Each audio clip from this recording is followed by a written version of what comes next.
Exercice numéro 4, f de x égale x puissance 3 moins 2x carré moins 3x défini sur moins 5, 5. On demande de déterminer la fonction f' dérivée de la fonction f et d'étudier son signe. Dans la deuxième question, dresser le tableau de variation de la fonction.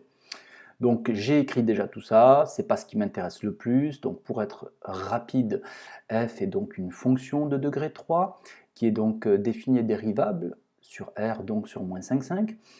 Lorsqu'on calcule sa dérivée, on obtient 3x carré moins 4x moins 3. Un delta qui est positif, donc un polynôme du second degré, donc qui va être du signe de 3 à l'extérieur des racines et du signe de moins 3 à l'intérieur des racines. C'est ce que j'ai exprimé ici. Ici, la chose sur laquelle je peux attirer votre attention, c'est le fait qu'on vous dit étudier son signe. D'accord ? On ne te demande pas un tableau de signes, on te demande d'étudier son signe. Donc, finalement, ça veut dire en gros, hein, donne une phrase mathématique qui me donne le signe de la dérivée. Donc, quel que soit x appartenant à moins 5x1 union x de 5, f' de x est supérieur ou égal à 0, et quel que soit x appartenant à x1, x2, f' de x est inférieur ou égal à 0. D'accord ? On n'écrit pas les valeurs approchées, vous pouvez laisser x1, x2 ici, il n'y a pas de souci. Ensuite, on demande de dresser le tableau de variation de f, pas de problème. Donc le tableau de variation, hein, on n'oublie pas d'inscrire x1, x2. f' de x s'annule pour x1 et x2, plus, moins, plus ici. Et là où la dérivée est positive, la fonction est croissante. Là où la dérivée est négative, la fonction est décroissante. Ça, c'est vraiment basique. Question 3, c'est là que c'est intéressant. On a représenté f sur le graphe ci-contre. Voilà, on voit que ça concorde, hein, et on voit en fait que notre fonction elle est croissante jusqu'à une valeur qui a l'air de s'approcher de x1, hein, qui est aux alentours de moins 0,5. Puis elle décroît jusqu'à une certaine valeur qui s'approche quand même de 2, hein, donc ça a l'air de correspondre. Et on veut l'équation de la tangente t à c au point d'abscisse 0. Allez, on y va. T, 2 points, y égale, alors, f' de 0 fois x moins 0 plus f de 0. Alors pareil, ici, j'écris pas l'équation de la tangente AC au point d'abscisse 0. Pourquoi? Parce qu'en fait, c'est déjà écrit dans l'énoncé, et elle s'appelle t, cette tangente. Donc je ne me casse pas la tête, je mets t 2 points.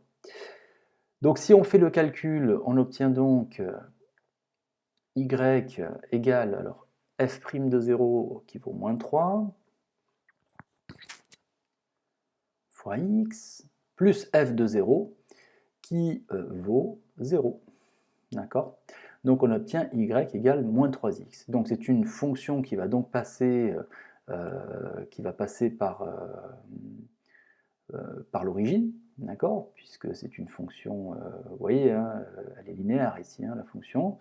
Donc elle va passer par l'origine. Et pour x égale 1, on va obtenir moins 3. C'est-à-dire, en fait, on va être par là. Elle va passer par ce point-là. Okay. Donc voilà, en traçant y égale moins 3x, voilà, grosso modo, ce que j'obtiens. Et l'auteur dit, il semble qu'il existe une autre tangente à C qui est parallèle à T, déterminer son équation ainsi que son point de contact. Alors ça, c'est une question classique, basique, et c'est aussi assez classique, hélas, que les élèves n'arrivent pas à répondre. Voilà, donc ça c'est la question petit a. Donc ici, voici la question petit a et la question petit b ici. Donc, c'est une question très classique. Alors, qu'est-ce qui se passe? En fait, j'ai envie de prendre un autre exemple, et en même temps, c'est vrai que je pourrais me contenter de celui-là. On est en train de chercher quoi? On est en train de chercher, en fait, une autre tangente à cette courbe, qu'on appelle C, mais qui ne serait pas n'importe comment, qui serait parallèle à la droite d'équation y égale moins 3x. D'accord? Alors nous, qu'est-ce qu'on sait? Voilà, je dis, tiens, voilà, j'ai un petit a, d'accord, soit a appartenant à R, voilà, par exemple. Hein. ok?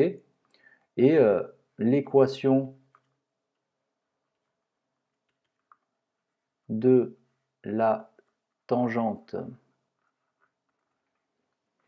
AC au point d'abscisse petit a et y égale f' de a facteur de x moins a plus f de a. Ok.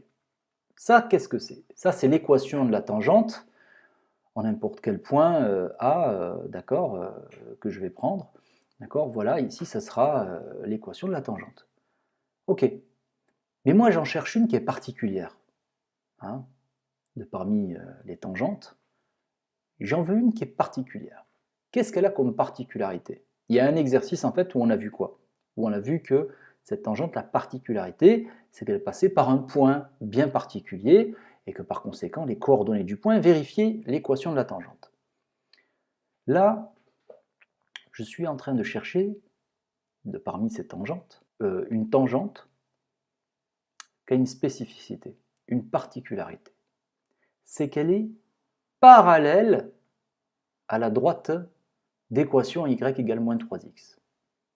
Nous, qu'est-ce qu'on sait de deux droites qui sont parallèles? Ce que je sais, lorsque deux droites sont parallèles, eh bien, elles ont des coefficients directeurs qui sont égaux, tout simplement. Quel est le coefficient directeur de la droite d'équation y égale moins 3x? C'est moins 3.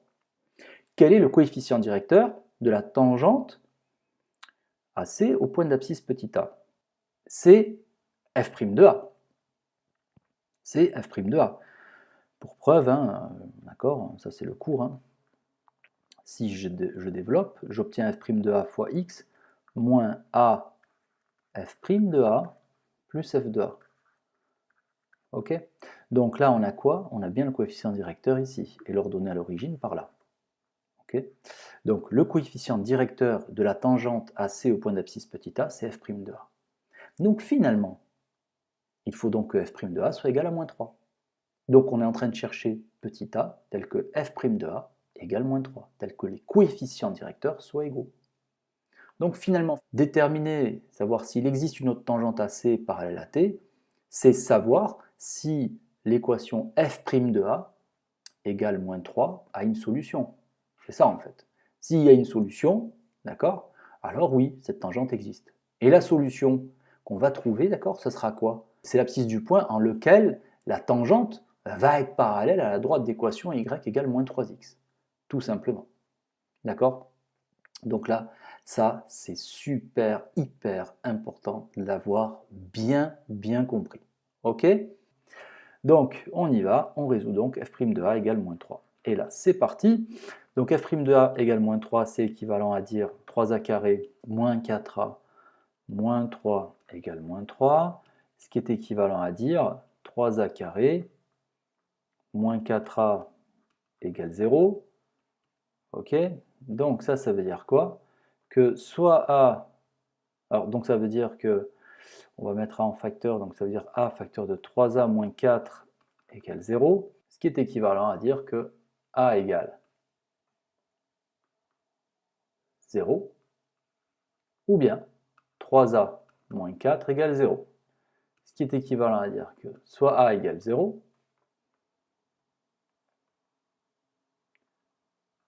ou bien a égale 4 tiers.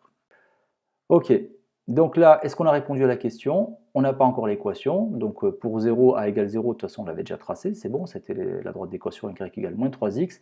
Donc là, je vais calculer rapidement du coup l'équation de la tangente. Donc bien sûr, f' de 4 tiers, c'est égal à moins 3, donc on obtient donc moins 3. Facteur de x moins 4 tiers, plus f de 4 tiers, c'est-à-dire 4 tiers au cube, moins 2 fois 4 tiers au carré, moins 3 fois 4 tiers. On obtient donc y égale moins 3x moins 32 sur 27. Voilà, donc super simple. une fois qu'on a pigé le principe en fait, hein. C'est tout, c'est toujours pareil. Voilà. Bien sûr, vous pouvez essayer de taper tout ça, voir si ça correspond, d'accord, à la calculatrice. Vraiment à bien retenir, d'accord? Ok? Allez, exercice suivant.